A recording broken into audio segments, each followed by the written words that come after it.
पसनी में बिजली के सताई हुए खवातीन ने प्रेस क्लब के सामने एहतजाज करके रोड को ब्लॉक कर दिया। चेयरमैन पसनी मीर नूर अहमद कलमती और वाइस चेयरमैन फहीम जौहर ने मुज़ाकरात के जरिए एहतजाज खत्म कर दिया गया। किसको हुकाम ने बिजली ट्रांसफार्मर पहुँचाने का वादा भी कर लिया।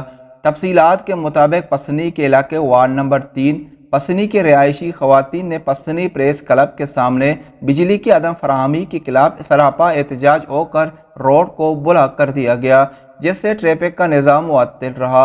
मुज़ाहिरीन का कहना है कि मोहल्ले की बिजली ट्रांसफार्मर गुज़िश्ता कई रोज़ से ख़राब है, लेकिन किसको हुकाम इसे ठीक नहीं कर रहे हैं और बहानों से काम ले रहे हैं।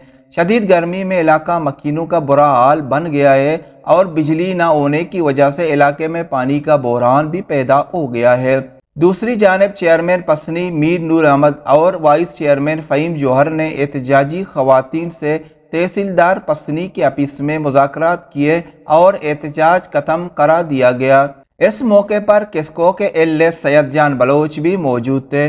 उन्होंने बताया कि ट्रांसफार्मर में खराबी आ गई थी, लेकिन अब वहां एक नई ट्रांसफार्मर की तनसीब की जा रही है। तहसीलदार पसनी शेहक बलोच सिविल सोसाइटी और कौंसलरान की मौजूदगी में कामयाब मुज़ाकरात के बाद एहतजाज खत्म कर दी गई।